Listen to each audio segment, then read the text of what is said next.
ഇന്നത്തെ എൻ്റെ last day ആണ് കോഴിക്കോട്. അപ്പോൾ ഞാൻ നേരെ തിരിച്ച് അയർലൻഡിലേക്ക് പോവുകയാണ്. അപ്പോൾ എല്ലാവരോടും ഞാൻ നന്ദി അറിയിക്കുന്നു. അപ്പോൾ ഞാൻ കോഴിക്കോട് നിന്നാണ് ഇപ്രാവശ്യം ഫ്ലൈറ്റ് കയറുന്നത്. കോഴിക്കോട് എയർപോർട്ട് ഞാൻ ഇതുവരെ കണ്ടിട്ടില്ല. അപ്പോൾ പോകുന്ന വഴിയിൽ ആ കാഴ്ചകളും കൂടി കാണിച്ചു തരാം. അപ്പോൾ എന്നെ സഹായിച്ച എല്ലാവർക്കും, സപ്പോർട്ട് ചെയ്ത എല്ലാവർക്കും ഇപ്പോൾ ഒരുപാട് നന്ദി. അതുപോലെ തന്നെ ചാവറയുടെ ബാനറിൽ നമ്മൾ ചെയ്തൊരു ഷോർട്ട് ഫിലിം റിലീസായിരുന്നു കഴിഞ്ഞ തിങ്കളാഴ്ച. കാണാത്തവരുണ്ടെങ്കിൽ കാണണം, കണ്ട അഭിപ്രായങ്ങൾ അറിയിക്കണം. നമ്മളിത് എൻട്രിയിലേക്ക് കയറി ബാഗൊന്ന് റാപ്പിങ് കൊടുക്കണം. 2 ബാഗ് റാപ്പിങ്ങിന് കൊടുക്കാൻ വേണ്ടിയിട്ട് പോവാണ്. 2 ബാഗിങ് റാപ്പിങ് കൊടുക്കാം.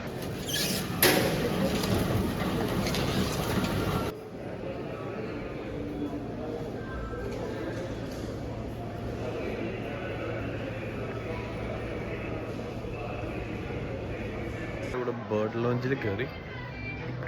നമ്മൾ എയർപോർട്ട് ലോഞ്ചിലാണ് ഇപ്പോൾ ഇരിക്കുന്നത്. അപ്പോൾ ഇവിടെ ഈ കാർഡുകളൊക്കെ ഉള്ളവർക്ക് ഫ്രീ ആയിട്ട് 2 രൂപയ്ക്ക് ഭക്ഷണം കഴിക്കാം. അത്യാവശ്യം നല്ല ഫുഡാണ് കേട്ടോ. നമ്മൾ കഴിച്ചിട്ട് റെസ്റ്റ് ചെയ്തൊരു ചായയൊക്കെ കുടിച്ച് 2 ജ്യൂസൊക്കെ കുടിച്ചിട്ട് ഇവിടെ ഇരിക്കുകയാണ്. നമുക്ക് ബോർഡിങ് 9 മണിക്കേ തുടങ്ങുള്ളൂ. 9:30 ആകുമ്പോഴത്തേക്കാണ് നമുക്ക് ഇവിടെ നിന്ന് ഫ്ലൈറ്റ് കയറേണ്ട ടൈം. പക്ഷേ ഈ എയർപോർട്ട് എന്ന് പറയുന്നത് നമ്മുടെ ഇൻ്റർനാഷണൽ എയർപോർട്ട് കൊച്ചിൻ്റെ അത്രയൊന്നുമില്ല. അതിനേക്കാൾ ഒരുപാട് ചെറുതാണ് സൈസിൽ. ഒരുപാട് ചെറുതെന്ന് പറഞ്ഞാൽ ഒരുപാട് ചെറുതാണ്. പിന്നെ ഫെസിലിറ്റികൾ, അപ്പിയറൻസ്, ഇൻറ്റീരിയറൊക്കെ വെച്ച് നോക്കുകയാണെങ്കിൽ എറണാകുളം എയർപോർട്ടാണ് കുറച്ചുകൂടി ബെറ്റർ എന്നാണ് എൻ്റെ അഭിപ്രായം. പക്ഷേ ഞാൻ ഡിഗ്രേഡ് ചെയ്യുന്നതല്ല, പൊതുവെ ഉള്ള എൻ്റെ ഒരു അഭിപ്രായമാണ് പറഞ്ഞത്. എന്നാലും പക്ഷേ സ്റ്റാഫൊക്കെ അടിപൊളിയാണ്. എല്ലാവരും നല്ല സ്നേഹമുള്ള ആൾക്കാരാണ്.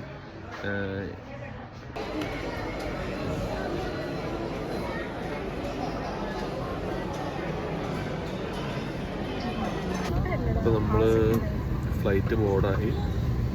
അപ്പോൾ ഇന്നിപ്പോൾ നമ്മൾ ക്ലൈമറ്റൊക്കെ നല്ല കാമൻ പോയിട്ടാണ്. നല്ല ക്ലൈമറ്റാണ്, ഒരു കുഴപ്പമില്ല. തിരക്ക് അത്യാവശ്യം തിരക്കുണ്ട്. സത്യം പറഞ്ഞു കഴിഞ്ഞാൽ ഡിലേ ഒന്നുമില്ല.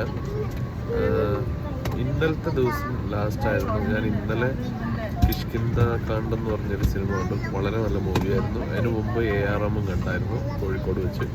നല്ല മൂവിയായിരുന്നു. എന്തായാലും കോഴിക്കോടിനോട് പറഞ്ഞാൽ തീരാത്തത്ര നന്ദിയുണ്ട്. അതുപോലെ തന്നെ എറണാകുളത്തിനോടും പറഞ്ഞാൽ തീരാത്തത്ര നന്ദിയുണ്ട്. കൊല്ലംകാരോടും കാര്യം ഒരുപാട് നമ്മളെ ഹെൽപ്പ് ചെയ്തിട്ടുണ്ട്. ട്രാവൽ വ്ളോഗും അതും ഇതൊക്കെ ചെയ്യാനായിട്ട്. അപ്പോൾ എന്തായാലും ഇനി ബാക്കി പോണ വഴിക്ക് നമുക്ക് കാണാം. ദൗർഭാഗ്യവശം കഴിഞ്ഞാൽ എനിക്കല്ല സൈഡ് സീറ്റ് കിട്ടിയത് അലീഷയ്ക്കാണ്. തരൂല്ല എന്ന് പറഞ്ഞാൽ സൈഡിൽ കയറിയിരിക്കുക. ഞാൻ ചോദിച്ചിരുന്നു തരുമെന്ന്, പക്ഷേ പുള്ളിക്കാരി തരില്ല എന്ന് പറഞ്ഞു. ഞാൻ പറഞ്ഞു ഓക്കെ, ഞാൻ അവളുടെ യാത്ര തന്നെ കംഫർട്ടബിൾ ആക്കുന്നുണ്ടല്ലോ, അതുകൊണ്ട് ഞാൻ ഫ്ലൈറ്റ് മിഡിൽ സീറ്റ് എടുത്തോളാം എന്ന് പറഞ്ഞ് ഞാൻ അങ്ങനെ കയറിയിരിക്കുക. എൻ്റെ സൈഡിലേക്ക് ഇതേവരെ ഒരാൾ വന്നിട്ടില്ല, ഒറ്റയ്ക്കാണ്. ബാക്കി കാഴ്ചകൾ ഞാൻ വഴിയെ പറയാം. ലോഞ്ചിൽ നിന്ന് കാര്യം പറഞ്ഞാൽ ആവറേജ് കൂടുതൽ ഭക്ഷണം കഴിച്ചതാണെങ്കിൽ കൂടി എനിക്ക് ഫ്ലൈറ്റിൽ കയറിയപ്പോഴത്തേക്ക് അത്യാവശ്യം നല്ല വിശപ്പുണ്ട്. അപ്പോൾ വിശപ്പിൻ്റെ വിളി ദൈവം കേൾക്കുമെന്നല്ലേ. സ്വാഭാവികമായിട്ടും നമുക്ക് ഫ്ലൈറ്റ് ഫുഡ് അറ്റൻഡീസ് കൊണ്ടുതരും. ഫ്ലൈറ്റ് ഒന്ന് ടേക്ക് ഓഫ് ചെയ്യാൻ വേണ്ടിയിട്ട് ഞാനിങ്ങനെ വെയിറ്റ് ചെയ്തുകൊണ്ടിരിക്കുകയാണ്. എന്തായാലും നോക്കാം ഫുഡ് എങ്ങനെയൊക്കെ ഉണ്ടെന്നുള്ളതൊക്കെ. അപ്പോൾ എന്തായാലും നമുക്കൊരു ചെറിയൊരു സീറ്റ് ചേഞ്ച് ഫ്ലൈറ്റ് അറ്റൻഡീവ് വന്നിട്ട് പറഞ്ഞു ഒരു ഫാമിലി ഉണ്ട്, അവർ മകനുമായിട്ട് കുട്ടികളായിട്ടാണ് വന്നേക്കുന്നത്. സീറ്റ് ചേഞ്ച് ചെയ്യാൻ പോകും. നമ്മളൊരു 4-5 സീറ്റ് ബാക്കിൽ ഞങ്ങൾ ഒരുമിച്ചാണ് ഇരിക്കുന്നത്. ഇപ്പോൾ എനിക്ക് അടുത്ത വശത്ത് വേറെ ഒരാളും കൂടി ഉണ്ട്. അപ്പോൾ എന്തായാലും നമ്മൾ ചേഞ്ച് ചെയ്തു, സീറ്റ് നമ്മൾ മാറിക്കൊടുത്തു. കാരണം അവർ ഫാമിലി ആയിട്ട് യാത്ര ചെയ്യുന്നതല്ല, അപ്പോൾ നമ്മൾ അവർക്ക് അത്രയെങ്കിലും ഫേവർ ചെയ്ത് കൊടുക്കണമല്ലോ. അത് വലിയ കാര്യമായിട്ടൊന്നും കണ്ടില്ല. എന്തായാലും കോഴിക്കോട് എയർപോർട്ട് എന്ന് പറഞ്ഞാൽ ടേബിൾ ടോപ്പറാണ്.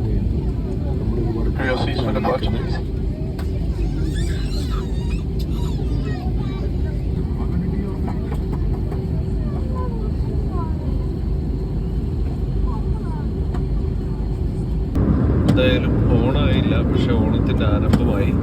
നമുക്ക് എത്തിഹാദ് പ്രൊവൈഡ് ചെയ്തിരിക്കുന്നത് കൂട്ടുകറിയും അവിയൽ, ചോറ്, പഴം, പായസം, പുളിയിഞ്ചി, പിന്നെ കടല, പിന്നെ കുറച്ച് ഓറഞ്ച് ജ്യൂസ് ആപ്പിൾ ജ്യൂസ് മേടിച്ചത്. അപ്പോൾ എന്തായാലും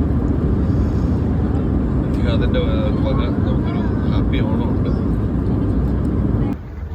നമ്മളവിടെ നിന്ന് കറങ്ങി തിരിഞ്ഞ് ഫ്ലൈറ്റ് ലാൻഡ് ചെയ്ത് അബുദാബിയിലെത്തി. അബുദാബി എയർപോർട്ട് നമ്മുടെ കൊച്ചി ഇൻ്റർനാഷണൽ എയർപോർട്ടിൻ്റെ 2 ഇരട്ടിയുണ്ട്, പറയാതിരിക്കാൻ വയ്യ. നല്ല ഫെസിലിറ്റീസാണ്, നല്ല ഇൻറ്റീരിയറും എല്ലാം നല്ല ഭംഗിയൊക്കെയാണ് ഇട്ടേക്കുന്നത്. അപ്പോൾ എന്തായാലും നമുക്കിവിടെ അരമണിക്കൂർ നേരത്തെ വന്നതുകൊണ്ട് ഏകദേശം 2 മണിക്കൂറോളം വെയിറ്റിംഗ് ഉണ്ട്. അതിനുശേഷമാണ് നമ്മൾക്ക് ഇവിടുന്ന് ഫ്ലൈറ്റ് നേരെ ഡബ്ലിനിലേക്ക്. അപ്പോൾ എന്തായാലും കാഴ്ചകളൊക്കെ ഒന്ന് കണ്ടു നോക്കാം. ഇതുണ്ട്, ഇത് സ്മോക്കിംഗ് ക്യാബിനാണ്. അപ്പോൾ നമ്മുടെ കൊച്ചിയിലൊന്നും അങ്ങനെ ക്യാബിനില്ല കേട്ടോ. എന്തായാലും ഒരു കണക്കിന് സ്മോക്ക് ചെയ്യേണ്ട ആളുകൾക്കൊക്കെ സ്മോക്ക് ചെയ്യാം. അത് കഴിഞ്ഞിട്ട് വേസ്റ്റോ കാര്യങ്ങളൊന്നും അവിടെ തന്നെ ഡിസ്പോസ് ചെയ്യാം. മറ്റുള്ള ബുദ്ധിമുട്ടുകളൊന്നുമില്ല.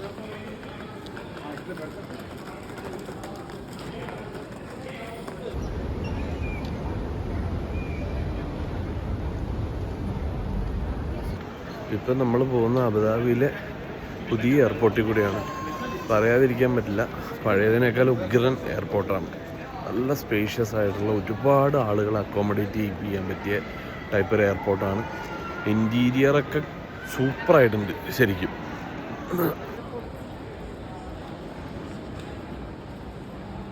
അപ്പോൾ പൊന്നു ഇപ്പോൾ പറഞ്ഞ് അങ്ങനെയാണെങ്കിൽ നീ സിംഗപ്പൂർ എയർപോർട്ട് കൂടി കാണണം, അത് ഇതിനേക്കാളും മാസീവാണെന്ന് പറഞ്ഞു. ഞാൻ കണ്ടിട്ടില്ല സിംഗപ്പൂർ എയർപോർട്ട്, പക്ഷേ പലരും പറഞ്ഞിട്ടുണ്ട് ലോകത്തിലെ ഏറ്റവും സ്മാർട്ടസ്റ്റ് ആയിട്ടുള്ള ആളുകൾ താമസിക്കുന്ന ഒരു സ്ഥലമാണ് ഈ സിംഗപ്പൂർ എന്ന് പറയുന്നത്. അപ്പോൾ അതുകൊണ്ടായിരിക്കണം അവിടെ ഏറ്റവും നല്ല എയർപോർട്ട് വന്നതും അതിനുള്ള കാരണങ്ങളൊക്കെ. ഇപ്പോൾ എന്തായാലും അബുദാബിയിൽ വന്ന് ഇവിടെ നല്ല തിരക്കാണ്. അതുകൊണ്ട് നിലത്ത് വയ്യ സെറ്റിലായി. കാരണം ഇവിടെ വന്നപ്പോഴത്തേക്കും നമ്മൾ ആവശ്യത്തിൽ കൂടുതൽ ടയേർഡായി. രണ്ടാമത് ഒരുപാട് ആളുകൾ ഇവിടെ നിലത്ത് നൈസായിട്ട് ആവരിച്ച് കിടക്കുന്നുണ്ട്. നമ്മുടെ ഓപ്പോസിറ്റ് എല്ലാ ആളുകളും ഇതേപോലെ ചെയ്യുന്നവരാണ്. അപ്പോൾ എന്തായാലും വേറെ വഴിയൊന്നുമില്ല, ചെയറുകളൊന്നും ഒഴിവില്ല. അപ്പോൾ പിന്നെ നിലത്തും കിടക്കാമെന്ന് വിചാരിച്ച് അങ്ങനെ നിലത്ത് കിടക്കുക. ഇവിടെ വലിയതൊക്കെ ആണെങ്കിലും പല സെക്ഷനുകളും ഓപ്പൺ ചെയ്തിട്ടില്ല. സെക്ഷനുകൾ ഓപ്പൺ ചെയ്യാത്തതിൻ്റെ ഒരു ബുദ്ധിമുട്ട് കൊണ്ടാണ് ഈ സൈഡിൽ ഇങ്ങനെ കിടക്കേണ്ട വന്നത്. ഈ എയർപോർട്ടിൻ്റെ പേര് വന്നിട്ട് സയ്യിദ് ഇൻ്റർനാഷണൽ എയർപോർട്ട് എന്നാണ്. അബുദാബിയാണ് പ്ലേസ്.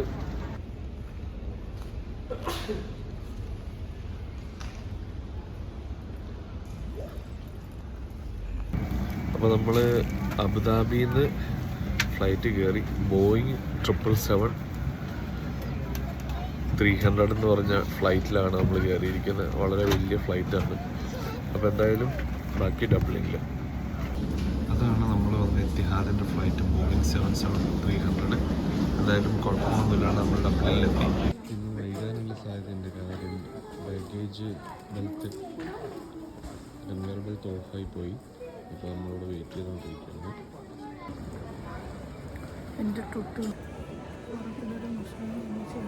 അപ്പോൾ നമ്മൾ ഏകദേശം 1 മണിക്കൂറോളം വെയിറ്റ് ചെയ്തു. ഇപ്പോഴാണ് കൺവെയർ ബെൽറ്റ് ഓണായത് ബാഗേജ് സെക്ഷൻ്റെ. അതൊരു സെക്ഷൻ മാത്രമാണ് ഓണായിട്ടുള്ളൂ. ഈ സെക്ഷൻ ഇപ്പോഴും ഡെഡാണ്. എന്തായാലും ഇപ്പം തന്നെ ഓണാവുമെന്ന് പ്രതീക്ഷിക്കുന്നു, ബാഗേജ് കിട്ടുമെന്ന് പ്രതീക്ഷിക്കുന്നു. എന്തായാലും നമ്മൾ കൺവെയർ ബെൽറ്റിൻ്റെ അവിടെ നിന്നൊക്കെ കഴിഞ്ഞ് പുറത്തിറങ്ങി ഒരു ടാക്സി കിട്ടി തിരിച്ചു പോയിക്കൊണ്ടിരിക്കുകയാണ് നമ്മൾ അക്കോമഡേഷനിലേക്ക്.